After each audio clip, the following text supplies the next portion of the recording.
গাইবান্ধা সদর আধুনিক হাসপাতালে ঔষধ সংকট সহ নানা অব্যবস্থাপনায় ব্যাহত হচ্ছে রোগীদের চিকিৎসা সেবা।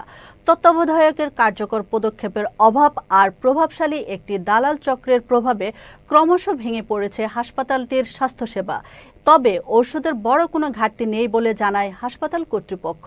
প্রতিনিধি ফারহান শেখের পাঠানো তথ্য ও ভিডিও চিত্রে বিস্তারিত প্রতিবেদনে। গাইবান্ধা সদর আধুনিক হাসপাতাল অত্র এলাকার মানুষের চিকিৎসার একমাত্র ভরসাস্থল। নানা রোগে আক্রান্ত হয়ে প্রতিদিনই হাসপাতালে ভিড় করেন রোগীরা। দীর্ঘ অপেক্ষার পর চিকিৎসকের পরামর্শ পেলেও রোগীদের জন্য বরাদ্দ প্রয়োজনীয় ওষুধ পাচ্ছেন না রোগীরা। পাশাপাশি হাসপাতালের নানা অব্যবস্থাপনায় ব্যাহত হচ্ছে রোগীদের চিকিৎসা সেবা। সেটা তো আমরা গরিব মানুষ, আমরা আসি এখানে বিনা পয়সায় হলে চিকিৎসা করার জন্য। যে বাইরে ওষুধ কিনতে বলে, যদি টাকা নাই থাকে বাইরে কিনবো কিভাবে? যেটা দরকারি সেটা দেন, অমিয়া খান দিয়ে তো জ্বর তো দেয় না, ক্যালসিয়াম এখান দিচ্ছি, গ্যাসের এখানে ব্যথার এখান দিচ্ছি।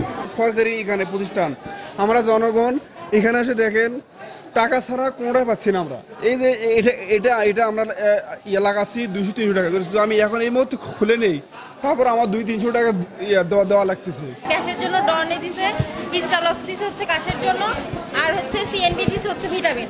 কিন্তু তিনটাই পাওয়ার কথা না, উনি জাস্ট একটা দিছে, মানে শুধুমাত্র কাশেরটা দিছে হিস্টালক্স। সমস্যা হলো তিনটা ওষুধ দিছে, একটা অ্যান্টিবায়োটিক দিছে, একটা খাওয়ার ওষুধ ফাইল দিছে, আর একটা হিস্টাসিন কাশের ওষুধ দিছে। হাসপাতালে ওষুধের সংকট রয়েছে বলে জানানো হয় কাউন্টার থেকে। তবে ওষুধের সংকট নেই বলে জানান হাসপাতালের আবাসিক মেডিকেল অফিসার। কিছু অ্যান্টিবায়োটিকের সংকট আছে, ইডিসিএল বহির্ভূত যে ওষুধগুলো, যেমন সলবিয়ন, তারপরে আপনার অ্যান্টিবায়োটিক আর কি কেবুগুলো যেটা ক্রয় করে, ইডিসিএল বহির্ভূত যে ওষুধটা কেনে সেইটার সংকট আছে। সবগুলো ওষুধের ক্ষেত্রে আসলে সংকট নেই, এটি অনেকটা তাৎক্ষণিক বিষয় হয়ে দাঁড়ায় যে এই মুহূর্তে ওষুধটা হয়তো যিনি ডিসপেন্স করছেন ওনার হাতে নাই, কিন্তু স্টোরে আছে, কিন্তু তাৎক্ষণিকভাবে উনি এটা দিতে পারছেন না, ওনাকে হয়তো এনে দিতে হবে। এটাই আসলে দেখা যাচ্ছে যে সংকট হিসেবে প্রচারিত। হাসপাতালের দেখভালের জন্য সদ্য নিয়োগপ্রাপ্ত তত্ত্বাবধায়ক অফিস করেন না, ফলে বাড়তি দায়িত্ব পালন করেন জেলা সিভিল সার্জন। তার মতে হাসপাতালের জন্য বরাদ্দ ওষুধের বড় কোনো ঘাটতি নেই। নতুন একজনকে সেখানে পোস্টিং দেওয়া হয়েছিল, তিনি এখন পর্যন্ত যোগদান করেননি, বা আমি জানি না আসলে তিনি যোগদান করবেন কিনা। এই বিষয়গুলো নিয়ে আমার সঙ্গে আমার ঊর্ধ্বতন কর্তৃপক্ষের সঙ্গে কথা হয়েছে। তো ঔষধের যে সংকটের কথা বলা হচ্ছে, আসলে আমি খোঁজ নিয়েছি, খুব তীব্র সংকট বলে কিছু নাই সেরকম।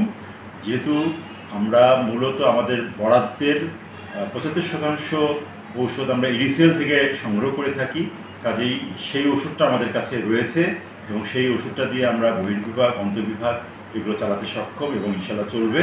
তাই যদি হবে তাহলে রোগীদের জন্য বরাদ্দ ওষুধ যায় কোথায়? প্রশ্ন রোগীসহ এলাকাবাসীর। রোগীরাও কেন পাচ্ছেন না প্রয়োজনীয় ওষুধ? এ ব্যাপারে ঊর্ধ্বতন কর্তৃপক্ষের কঠোর হস্তক্ষেপ দাবি করেন সংশ্লিষ্টরা। Faisal Mahmud, channel S news desk.